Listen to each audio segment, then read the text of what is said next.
Mga kapuso, panalo ang ating Filipina tennis star Alex Ayala sa kanyang historic championship match with world number 3 Jessica Pegula sa Mubadala DC Open Finals sa Amerika. Mahalagang milestone ito para kay Ayala dahil ito ang kauna-unahang WTA 500 championship title niya. Sa kauna-unahang pagkakataon, nakamit ng isang Pilipino ang WTA championship title.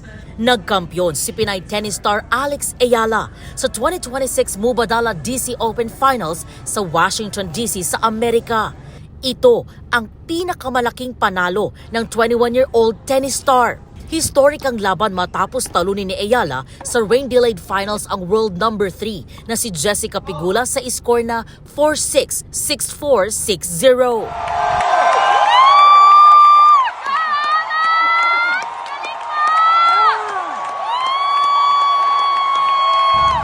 Kanya-kanyang wagayway ng watawat ng Pilipinas ang mga Pinoy at taga-suporta ni Ayala na nanood sa Washington DC.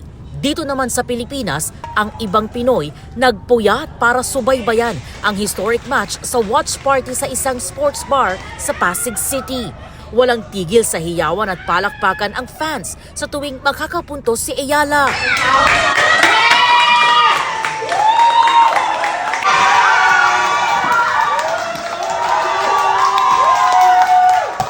Ang dalawang grupong ito nag-cheers pa bago ang last point ng match. Ilang segundo pa,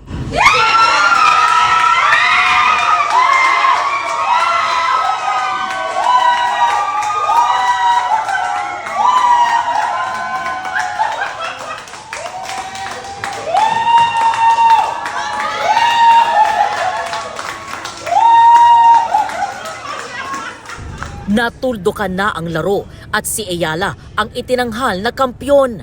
Oh, super proud. Lahat naman tayo proud. Super proud. Oh, congratulations. Bonggang-bongga ka, girl. Talagang pinaglaban mo ang karapatan mo para mapunta ka sa pwesto mo. Deserve niya yon. Alex all the way din daw ang grupo ng lawyers. Pero ibang feeling pala na subaybayan mo siya ng gantong oras. Worth it.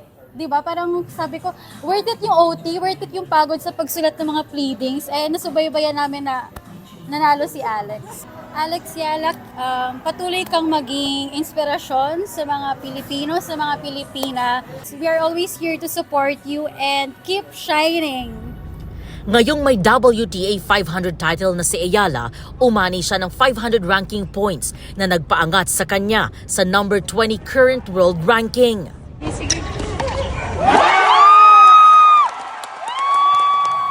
Ang mga nakiisa po dito sa watch party dito po sa isang Resto Sports Bar sa Pasig City ay enjoy at talagang proud naman no sa pagkapanalo po ni Alex Ayala. Kayo po mga kapuso, ano pong masasabi nyo sa pagkapanalo ng ating Filipina tennis star Alex Ayala?